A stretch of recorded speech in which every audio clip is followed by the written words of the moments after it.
Πάμε σε ένα άλλο μεγάλο θέμα, στον επόμενο καλεσμένο μας. Ένας νεαρός πολίτης με έντονη πολιτική άποψη, που δεν σιώπησε όταν του ζητήθηκε να σιωπήσει. Ένας πολίτης που συγκρούστηκε με το σύστημα, μίλησε δημόσια για όλα, άλλοι αποφεύγουν και τελικά δικαιώθηκε από το ανώτατο δικαστήριο. Ο Μάριος Μιλωνάς, νοσηλευτικός λειτουργός και πρόεδρος του Πατριωτικού Μετώπου Λακεδαιμόνη, έρχεται να μιλήσει για την αλήθεια πίσω από τη διαφθορά και την διαφάνεια στη χώρα μας, για τα εθνικά ζητήματα, αλλά και για τις αξίες και τις αρχές που, όπως ο ίδιος δηλώνει, δεν είναι διαπραγματεύσιμες. Κύριε Μιλωνά, καλό σας μεσημέρι. Σας έχουμε τηλεφωνικώς μαζί μας. Σας ευχαριστούμε πολύ. Καλό μεσημέρι, κύριε Ευτυχίου. Ευχαριστώ για τα καλά σας λόγια. Να είστε καλά. Αν και πιάσετε προεκπλήξεως. Ναι, έκανα μια μικρή έρευνα.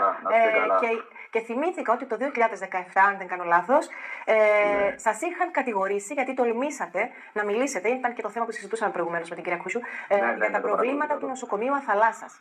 Είστε νοσηλευτικός λειτουργός, θα ζείτε από πρώτο χέρι όλα αυτά και αναφερθήκατε σε συνθήκες που πραγματικά σοκάρουν, σε περιπτώσεις που θα έπρεπε οπωσδήποτε να είχε παρέμβει η πολιτεία και να έκανε τις απαραίτητες βελτιώσεις και μιλήσατε, τολμήσατε και στο τέλος ο τότε Υπουργός Υγείας, θα λέμε τα πράγματα με το όνομά τους, ο τότε Υπουργός Υγείας σας κατήγγειλε γιατί τολμήσατε να μιλήσατε, σωστά?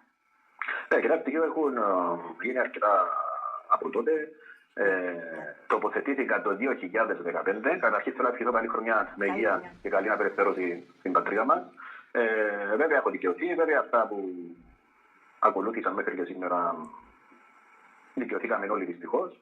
Θέλω να πω ένα μεγάλο μπράβο στην κυρία Κούσου που μίλησε δημόσια, δεν την γνώριζα την κοπέλα για το πρόβλημα που αντιμετώπισε. Όσοι δεν γνωρίζουν, φυσικά το αναφέρει και εσύ τώρα, είμαι νοσηλευτής ψυχικής υγείας και αυτά πρέπει να λέγονται από όποιο κόμμα και να προέρχονται. Στις εθνικές κρίσεις και σε θέματα υγείας, κύριε Ευτυχίου, δεν χωράνε κόμματα και χρώματα. Ακριβώς. Ακριβώς έτσι είναι και έτσι το αντιμετωπίζουμε κι εμείς και χαίρομαι που είστε κι εσείς ακόμη ένας άνθρωπος από άλλο πολιτικό χώρο, δεν έχει σημασία όμως, είστε ακόμη ένας άνθρωπος που υποστηρίζετε όλο αυτό και το σημαντικό είναι αυτό. Πόσο μάλλον από τη στιγμή που είστε και από το επιστημονικό προσωπικό που βλέπει και ζει και βιώνει όλα αυτά τα προβλήματα και η δικιά σας θέση και οι δικές σας εμπειρίες μπορούν έτσι να απασχολήσουν και να βοηθήσουν προς τη βελτίωση των οποίων καταστάσεων. Λοιπόν, δεν θέλω όμως να σταθούμε πάνω σε αυτό. Θέλω έτσι να κάνουμε μια γνωριμία, να σας γνωρίσει ο κόσμος. Εκπροσωπείτε το Πατριωτικό Μέτωπο Λακεδαιμόνη. Σωστά. Λοιπόν, θέλω να μας πείτε ποιος ήταν ο λόγος που ιδρύθηκε αυτό το Πατριωτικό Μέτωπο, τι εκπροσωπεί και σε ποιες κοινωνικές ομάδες απευθύνεστε κυρίως. Έτσι, να πούμε λίγα λόγια γενικά, κύριε Ευτυχίου, ότι το Πατριωτικό Μέτωπο Λακεδαιμόνη δεν εμφανίστηκε από το πουθενά, όπως πολλά κινήματα ξεφυτρώνουν πριν τις εκλογές για να εξυπηρετήσουν το σύστημα και μετά χάνονται. Οι δράσεις των μελών μας αρχίζουν από τα μαθητικά και φοιτητικά μας χρόνια. Επίσημα από το 2013 είχαμε εγγράψει τότε το σωματείο μας ως με την ονομασία Πατριωτικό Μέτωπο Λακεδαιμόνη. Ξεκινήσαμε σε ένα συνοικιακό σωματείο από τη Λαγαδάμια. Καταφέραμε σιγά σιγά να διακλαδωθούμε σε παγκύπρια βάση και σήμερα συμμετέχουμε για πρώτη φορά στις βουλευτικές εκλογές. Βλέποντας, κυρία Ευτυχίου, την διαχρονική αποτυχία των συστημικών κομμάτων να επιλύσουν αυτά τα ζωτικά προβλήματα που αντιμετωπίζουν οι πολίτες, αποφασίσαμε το 2022 επίσημα να γράψουμε και ένα πολιτικό φορέα που θα στεγάζει όλους τους ενεργούς, τους μάχημους και εθνικά σκεπτόμενους πολίτες. Είπαμε παρά να είμαστε έξω και να ρίχνουμε πέτρες, να προσπαθήσουμε να μπούμε μέσα και να αλλάξουμε ό,τι μπορούμε να αλλάξουμε. Φυσικά όμως και θα συνεχίσουμε να ρίχνουμε πέτρες εκεί και όπου χρειάζεται. Κύριε Ευτυχίου, εδώ θέλω να τονίσω ότι μετά την ανακοίνωση μας για συμμετοχή μας στις επερχόμενες βουλευτικές εκλογές, έχουμε δεχτεί περιορισμούς στις επίσημες σελίδες μας, στα μέσα κοινωνικής δικτύωσης, αναφορές αλλά και αποκλεισμούς σε προφίλ υποψηφίων μας. Θέλω να σας ευχαριστήσω για ακόμα μια φορά γιατί πάλι το κανάλι σας μας δίνει φωνή. Η τελευταία φορά που τοποθετηθήκαμε επίσημα ήταν 2023, θυμάμαι καλά, πάλι από το κανάλι σας. Έχουμε δυστυχώς και αυτό το πρόβλημα. Επίσης, όπως έχουμε ενημερωθεί από μέλη και φίλους και υποστηριχτές, ότι οι δημοσκοπήσεις της κυρίας Ευτυχίου δεν μας περιλαμβάνουν το κίνημα μας ούτε καν ως επιλογή. Αυτές οι ανήθικες παροχημένες πρακτικές του συστήματος να ξέρουν ότι μας πεισμώνουν και μας δίνουν δύναμη να συνεχίσουμε τον αγώνα μας. Να ξέρετε ότι αύριο θα έχουμε εδώ ένα άτομο που ασχολείται με δημοσκοπήσεις και έρευνες, οπότε θα θέσουμε το ερώτημα. Σας υπόσχομαι ότι θα μεταφέρω αυτό το ερώτημα, γιατί να μην είναι μέσα κάποια συγκεκριμένα κινήματα, κάποια συγκεκριμένα πολιτικά κόμματα. Για να δούμε και τι θα απαντήσει.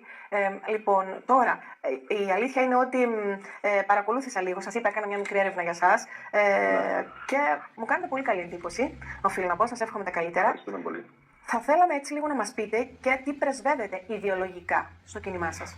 Ιδεολογικά το κίνημα μας, κύριε Ευτυχίου, είναι ένα εθνικιστικό, πατριωτικό μέτωπο. Μάλιστα. Δεν κάνουμε εκπτώσεις εμείς, ούτε στα εθνικά μας θέματα, ούτε στην κοινωνία, ούτε τα προβλήματα που αντιμετωπίζει ο απλός πολίτης. Γι' αυτό πάντα βρισκόμαστε στην πρώτη γραμμή, σίγουρα μακριά από την πανοπλουσία και φαρισαϊσμούς. Εμείς δεν είμαστε για τα βιντεάκια στα μέσα κοινωνικής δικτύωσης, κυρία Ευτυχή, ούτε στα TikTok. Διεξάγουμε έναν αγώνα αθόρυβο και προσπαθούμε να βρισκόμαστε πάντα δίπλα στον αδύναμο, στον λιγότερο δυνατό κόσμο. Θέλω να πω και κάποια πράγματα όσον αφορά τα κόμματα, κυρία Ευτυχή, που πρέπει να γνωρίζει και ο κόσμος γενικά μέσω της εκπομπής σας. Τα κοινοβουλευτικά κόμματα παίρνουν κρατικές χρηματοδοτήσεις. Έχουν γραφεία και εμείς των προσωπικών, όπως γνωρίζετε. Δηλαδή, επαγγελματίες πολιτικοί. Ναι. Αυτοί που βλέπετε που κυκλοφορούν και έρχονται και στο στούντιο του Παναγιού σας, δεν έχουν δουλέψει ποτέ στη ζωή τους οι περισσότεροι. Δεν γνωρίζουν από δυσκολίες, από πόνο. Πατούν πάνω στις πλάσεις του κόσμου. Οι περισσότεροι, έτσι για να σας πω και λίγες λεπτομέρειες, γιατί τους ξέρουμε και προσωπικά τους περισσότερους. Όχι σε προσωπικό επίπεδο, αλλά γνωρίζουν αρκετά από την πολιτική του ζωή. Η ώρα 12 το μεσημέρι παίρνουν τις κρατικές χορηγίες, γυρίζουν από σπίτι σε σπίτι και από καφέ σε καφέ για να εξαγοράσουν συνειδήσεις, να υπαρπάξουν τους ψήφους του τον κόσμο, προσφέροντας τους τρόφιμα, δωροκουπόνια, οικιακές συσκευές, λεφτά και τάσσοντας τους δουλειές και πραγωγές. Οι γνωστές τακτικές, κυρία Ευτυχή, που γίνονται πάντα προεκλογικά. Αυτά τα αναφέρω γιατί τα περισσότερα μέλη τα δικά μας εργάζονται ως νοσηλευτικοί λειτουργοί και στα σώματα ασφαλείας. Εργαζόμαστε 12 ώρα, βάρδιες, κάτω από αντίξωες συνθήκες, γνωρίζουμε τον πόνο και τις δυσκολίες που βιώνει ο συμπολίτης μας. Εμείς δεν έχουμε ούτε κρατικές χορηγήσεις, ούτε έχουμε εμείς τον προσωπικό. Στερούμαστε τις οικογένειες, τα παιδιά μας για να αντεπεξέλθουμε στον αγώνα μας, κυρία Ευτυχίου, και χρέος μας και ευθύνη ήταν να δώσουμε φωνή στα μέρη, στους υποστηρικτές και στους φίλους. Να ξέρετε ότι δεν θα έχουμε ψηφοδέλτιο σίγουρα. Είναι αδύνατο για ένα νέο πολιτικό φορέα. Δεν έχουμε την οικονομική δυνατότητα να καλύψουμε τα προεκλογικά έξοδα για τους πολλούς 56 υποψηφίων, όπως κάνουν τα γνωστά κόμματα, όπως τα είδα χρησιμοποιούν τα ΠΕΣ χρηματοδοτήσεις. Και τους περισσότερους υποψήφιους τους χρησιμοποιούν ως δολώματα και νεροκουβαλιτές για να γεμίσουν την δεξαμενή των ποσοστών τους. Και μετά, όπως γίνεται σχεδόν πάντα να τους πετάξουν, τους φουσκώνουν τα μυαλά και αρκετά από αυτούς έχουν και την ψευδή πεποίθηση ότι θα γίνουν και βουλευτές. Οι δικοί μας υποψήφοι, κυρία Ευτυχίου, θα αναλάβουν τα προεκλογικά τους έξοδα και κάποιοι από αυτούς θα πρέπει ακόμα να φύγουν και από τις δουλειές τους με άδειες άνευ απολαβών για να μπορούν να είναι υποψήφοι στο ψηφοδέλτιο μας. Οι γνωστές 40 μέρες, αν γνωρίζετε για την νομοθεσία. Εμείς θα προσπαθήσουμε τουλάχιστον να έχουμε υποψηφίους σε όλες τις επαρχίες για να μπορέσουμε να δώσουμε φωνή και επιλογή σε όλους τους συμπατριώτες μας. Σας το ευχόμαστε ολόψυχα, κύριε Μιλωνά, να έχετε υποψήφιους σε όλες τις επαρχίες, γιατί υποστηρίζουμε και την πολυφωνία και τη δημοκρατία και θέλουμε πραγματικά να ακούμε έτσι και νέους ανθρώπους που σκέφτονται και το εθνικό και την πατρίδα, αλλά και τα άτομα που έχουν περισσότερη ανάγκη. Και εσείς, ως νοσηλευτικός λειτουργός, τα ζείτε από πρώτο χέρι, είστε εκεί και βλέπετε τον πόνο και την όποια αρρώστια, πρόβλημα αντιμετωπίζει ο κόσμος μας. Έχετε και προσωπική εμπειρία από όλα αυτά. Λοιπόν, θέλω να ρωτήσω και λίγο τις θέσεις σας στο εθνικό. Υποστηρίζετε τη διζωνική δικοινοτική ομοσπονδία? Θεωρείτε ότι κάποιο άλλο μοντέλο θα ήταν καλύτερο? Για να ακούσει και ο κόσμος που δεν γνωρίζει. Κυρία Ευτυχίου, να γνωρίζετε ότι στην Κύπρο υπάρχουν αρκετά κόμματα, αρκετές ομάδες, οι οποίες θα συμμετέχουν και στις ερχόμενες βουλευτικές εκλογές. Εγώ, όπως σας ανάφερα πιο πριν, είμαστε Έλληνες Κύπριοι εθνικιστές. Για μας, το Κυπριακό αποτελεί πρόβλημα παράνομης εισβολής και συνεχιζόμενης κατοχής. Σίγουρα θα θέλαμε αναβίωση του ενιαίου αμυντικού χώρου Ελλάδας-Κύπρου. Σίγουρα προμήθεια υπερσύγχρονων οπλικών συστημάτων, γιατί όπως βλέπουμε να εξελίσσονται σήμερα οι πολέμοι των τελευταίων χρόνων, η αναβάθμιση πρέπει να γίνει άμεσα. Και για να γνωρίζετε, για εμάς αποτελεί υπαρξιακό ζήτημα το Κυπριακό. Για τον Κυπριακό, αποτελεί υπαρξιακό ζήτημα για τον Κυπριακό, είναι μόνο το Κυπριακό για μας. Δεν μπορούμε να κάνουμε εκπτώσεις και όχι, δεν είμαστε υπέρ της διζωνικής δικοινοτικής ομοσπονδίας. Αν μου δίνετε έτσι λίγο τον χρόνο, ένα θέμα έτσι που μας απασχολεί είναι η λαθρομετανάστευση, να πούμε λίγα λόγια, αν μου επιτρέπετε. Φυσικά. Δυστυχώς, κυρία Ευτυχίου, βλέπουμε το κεφάλαιο της λαθρομετανάστευσης πλέον να είναι ένα από τα βασικότερα προβλήματα που αντιμετωπίζει η πατρίδα μας, ο Κύπριος πολίτης. Δυστυχώς βλέπουμε την κυβέρνηση να κομπάζει για τις απελάσεις και ταυτόχρονα να εισέρχονται τριπλάσιοι στην πατρίδα μας. Τα σύνορα μας είναι εξέφραγο αμπέλη. Ξέρετε, κυρία Ευτυχίου, η λαθρομετανάστευση είναι ένα πολύπλευρο πρόβλημα. Είναι συνυφασμένη με την εγκληματικότητα. Είδαμε τις τελευταίες μέρες την επικαιρότητα της κυβέρνησης της πατρίδας μας. τη δημογραφική αλλίωση, αλλά και ένα θέμα που μας απασχολεί αρκετά ως μέτωπο, η Ισλαμοποίηση της πατρίδας μας. Γι' αυτό έτσι κάποιες θέσεις του πολιτή μας ρωτούν, τις οποίες έχουμε ξαναπεί φυσικά από το 2023, πάλι στο κανάλι σας, όπως είπα και πριν, αν εφάρμοζαν έστω και τα μισά κυβέρνηση, δεν θα είχαμε σήμερα αυτά τα φαινόμενα. Τότε είχαμε αναφέρει οπωσδήποτε στρατιωτική παρουσία και περιπολίες σε όλη τη γραμμή αντιπαράταξης. Ζητούμε θαλάσσιες περιπολίες από τις ομάδες υποπρυχιών καταστροφών, στελέχωση του ναυτικού μας, τόσο σε ανθρώπινο δυναμικό, αλλά και σε σύγχρονο τεχνολογικό εξοπλισμό. Σίγουρα, κυρία Στοιχείο, για να θωρακίσουμε τα σύνορα μας, οπωσδήποτε χρειάζεται και βοήθεια των πολιτών. Πάγια θέση του μετώπου μας από το 2013 ήταν η δημιουργία εθελοντικών ομάδων συνοριοφυλακής. Εμείς το φωνάζουμε τα τελευταία 12 χρόνια. Ναι. Και σίγουρα ένα κεφάλαιο το οποίο πρέπει επιτέλους η αστυνομία να το βάλει στις προτεραιότητες της είναι ο έλεγχος και η δράση κάποιων μη κυβερνητικών οργανώσεων. Ξέρετε, κυρία Στοιχείο, έχει δημιουργηθεί ένα δίκτυο από λαθροκινητές μέχρι και δικηγόρους που εκμεταλλεύονται αυτούς τους ανθρώπους. Τώρα οι άμεσες ενέργειες σίγουρα είναι άμεση απέλαση όλων των παράνομων μεταναστών. Προχθές είχαμε την επεισόδια έξω από το αστυνομικό σταθμό στην Λαρνακά. Η κυβέρνηση μιλούσε για άμεση απέλαση και στο πλήν. Την επόμενη, άλλαξε γνώμη και έπρεπε πρώτα να χτίσουν την ποινή του, δηλαδή να οσέχουμε στις φυλακές να τρώνε, να πίνουν εις βάρος του φορολογουμένου πολίτη και ταυτόχρονα συνεχίζουν να αναπτύσσουν τις εγκληματικές τους δραστηριότητες. Σίγουρα, άμεση αποκοπή όλων των επιδομάτων σε παράνομους μετανάστες, η θέση μας είναι ξεκάθαρη να παρέχεται μόνο η απαραίτητη ανθρωπιστική βοήθεια. Εξέταση αιτήσεων των πολιτικών ασύλων εντός 72 ώρων. Δεν γίνεται, κύριε Στοιχείο, να έχουμε αιτήσεις 2, 3, 4, 5 χρόνια. Και σίγουρα εξοντωτικές ποινές σε λαθροκινητές και σε όσους συνεργάζονται μαζί τους. Εδώ θέλω να αναφέρω κάτι σημαντικό που συμβαίνει στην περιοχή μας και πιστεύω είναι καλά να ακουστεί. Ναι.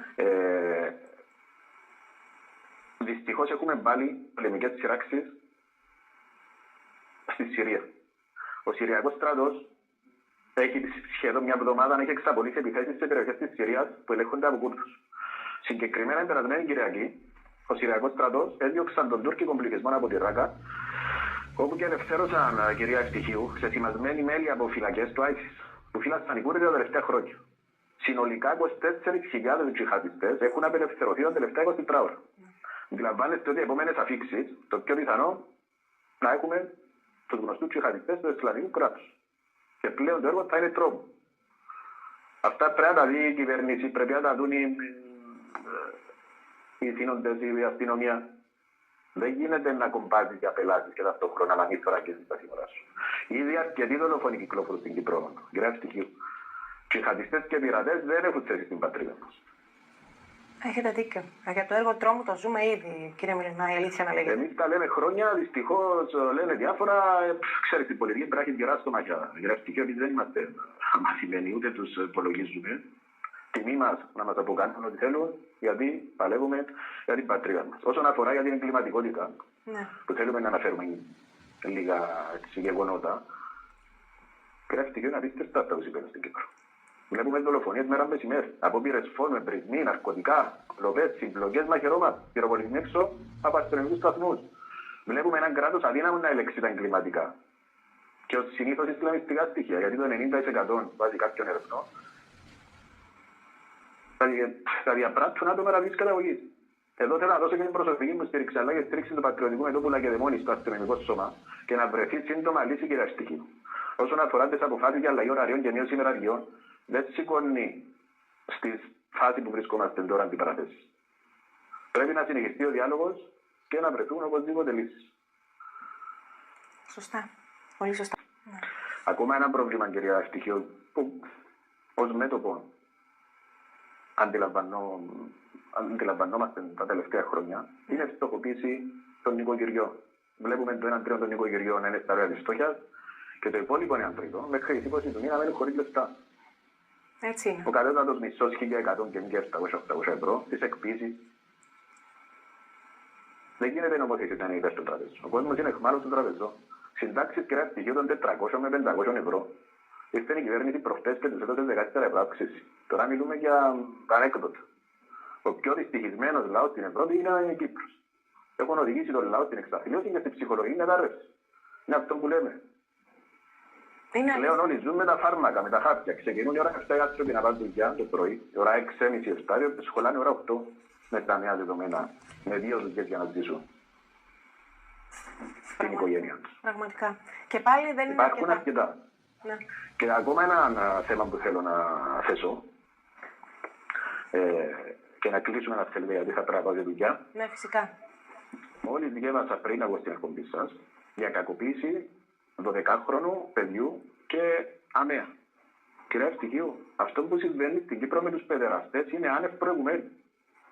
Γνωρίζετε ότι κάθε 20 ώρες κακοποιείται σεξουαλικά ένα παιδί. Η θέση μας ξεκάθαρη, καμία ανοχή σε παιδεραστές. Χημικός εμπλουτισμός και δημοσιοποίηση των στοιχείων τους. Είναι απίστευτα πράγματα.